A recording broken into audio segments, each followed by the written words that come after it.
कृष्ण कृष्ण कृष्ण हरे हरे, हरे राम राम राम हरे हरे। सत्य घटना सुनाते हैं, पद्म पुराण में वर्णित है। दो भाई थे, एक छोटा भाई और एक बड़ा भाई। जो छोटा भाई था वो भक्त था, आपकी तरह मंदिर आता जाता रहता था। एक दिन मंदिर के साधु को कहा कि आप हमारे घर पर आइए और ऐसा प्रोग्राम कीजिए। हम आएंगे, लेकिन आपके घर पर सुविधा है? कल बताऊंगा। छोटा भाई घर गया और बड़े भाई को कहा, मैं घर पर सत्संग करना चाहता हूँ, भजन प्रवचन कीर्तन प्रसाद। कोई घर पे नहीं चाहिए, मैं किसी साधु का चेहरा नहीं देखना चाहता। छोटे ने बहुत मनाया बड़े भाई को, लेकिन बड़ा भाई नहीं माना। जब बहुत कहा तो बड़े भाई ने कहा, ठीक है, तुझे सत्संग करना है तो करो, लेकिन मैं भीतर के कमरे में रहूंगा और वो सब चले जाएंगे तब मुझे बुलाना, मैं बाहर आ जाऊंगा। कोई बात नहीं। कार्यक्रम तय हुआ। घर पर साधु संत आए। घर पर सुंदर कीर्तन प्रवचन प्रसादम आनंद ही आनंद हुआ। हरे कृष्णा कृष्णा कृष्णा हरे हरे, हरे राम राम राम हरे हरे।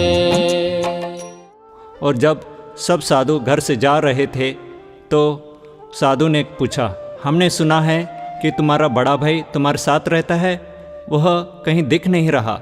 वो डर के मारे कहा नहीं, लेकिन इशारा किया अंदर के कमरे में है। तो साधु गए अंदर के कमरे में और दरवाज़ा खटखटाया। दरवाज़ा खोलो। नहीं खोलूंगा। दरवाज़ा खोलो। नहीं खोलूंगा। जब बहुत दरवाज़ा खटखटाया तब बड़े भाई ने दरवाज़ा खोला। हम आपके घर पर आए हैं और आप घर में ही छुप के बैठे हैं। मैं आपसे बात नहीं करना चाहता, ना ही आपसे मिलना चाहता हूँ। कोई बात नहीं, हम जा ही रहे हैं। आप एक बार हरे कृष्णा बोल दो। मैं नहीं बोलूँगा। साधु महाराज बुद्धिमान होते हैं, वह कहना चाहते थे कि तुम क्या नहीं बोलोगे। साधु महाराज ने चतुराई से बड़े भाई से पूछते हुए कहा, तुम क्या नहीं बोलोगे? आप जो बोल रहे हैं वो तो मैं बिल्कुल नहीं बोलूँगा। कुछ लोग बहुत ही अभिमानी होते हैं, बोलते ही नहीं।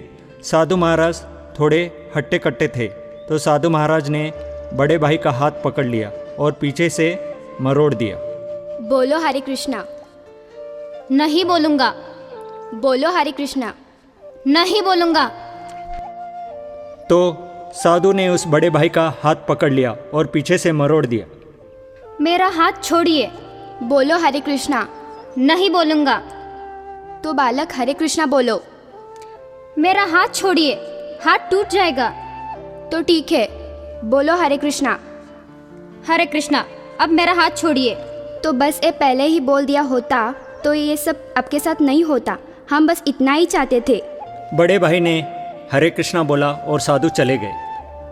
कुछ दिन के बाद बड़े भाई के साथ एक दुर्घटना घटी।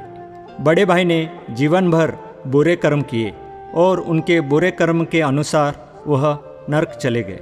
जब यमराज जी के सामने उन्हें लाया गया तो उनके इतिहास को खोला, तब यमराज जी ने देखा कि जीवन भर पाप किया है, शराब पिया है, मांस खाया है, लोगों को परेशान किया है, झूठ बोला है, सारा पाप इसने किया है, लेकिन सिर्फ एक बार भगवान कृष्ण का नाम लिया है, वो भी ज़बरदस्ती से, प्रेम से नहीं, किसी के ज़बरदस्ती बुलवाने से हरे कृष्णा बोला है।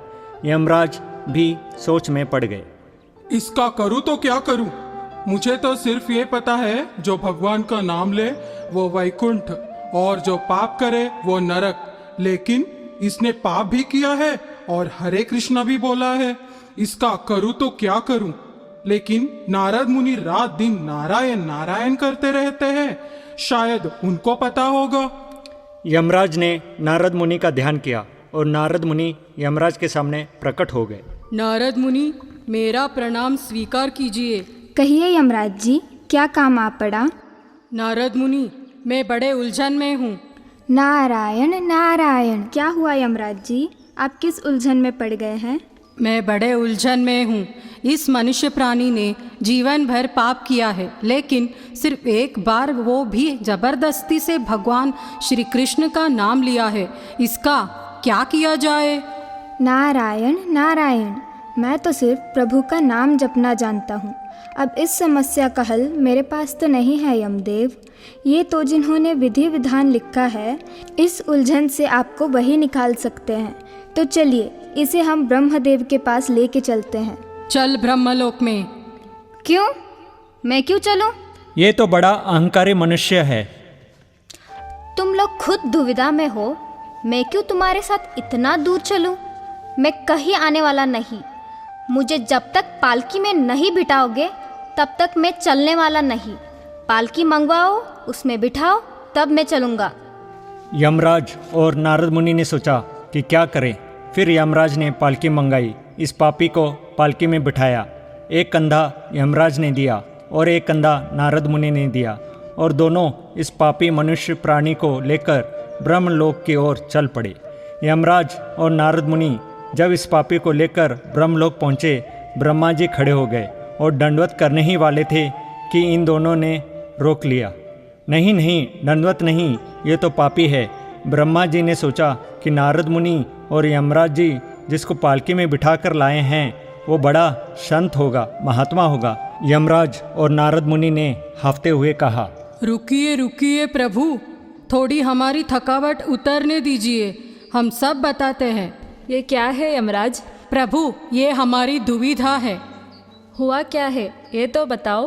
प्रभु, इस मनुष्य ने जीवन भर पाप किया है, लेकिन एक बार जबरदस्ती हरे कृष्णा बोला है, तो अब इसका करे तो क्या करे? पाप करे वो नर्क, भजन करे वो वैकुंठ, लेकिन जो इस प्रकार से करता है उसके साथ क्या करे ये मैं भी नहीं जानता। लेकिन हाँ, भगवान शिव बड़े ध्यान में बैठे रहते हैं। वो शास्त्रों का बहुत अध्ययन करते हैं, क्योंकि भागवत हो या रामायण, ये सारे शास्त्रों का वक्ता भगवान शिव जी है। भगवान शिव इस बात का उत्तर दे सकते हैं। कैलाश में लेके चले, मैं भी आपके साथ आता हूँ।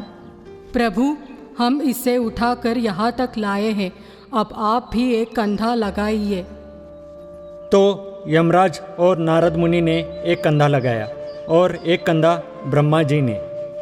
इस पापी को लेकर कैलाश पहुँचे। कैलाश पहुँचते ही जैसे ही शिवजी ने पालकी देखी, शिवजी भी दंडवत करने वाले थे कि इन तीनों देवताओं ने शिवजी को रोक लिया।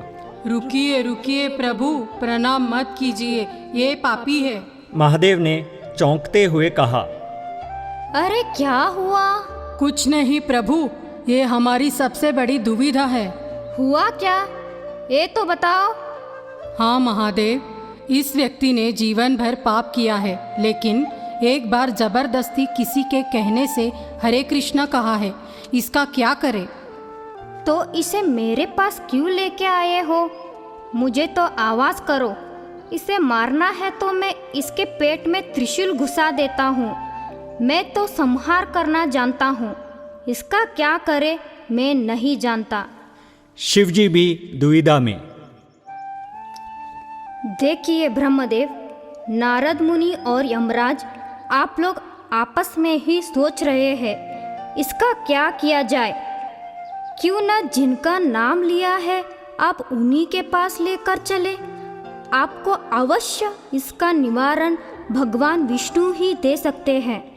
हाँ प्रभु, बात तो सही है, जिसका नाम लिया है उन्हीं के पास लेकर चलते हैं। मैं भी देखना चाहता हूँ इस प्रश्न का उत्तर भगवान विष्णु आप लोगों को कैसे देते हैं। मैं भी आपके साथ चलूँगा, मुझे भी इस प्रश्न का उत्तर जानना है। प्रभु, मैं पालकी उठा के थक गया हूँ, कृपया आप भी इस पालकी को उठाने में हमारी सहायता करें। तो आगे नारद मुनि और ब्रह्मा जी और पीछे यमराज और शिवजी, चारों इस पापी को पालकी में बिठाकर वैकुंठ लोक पहुँचे।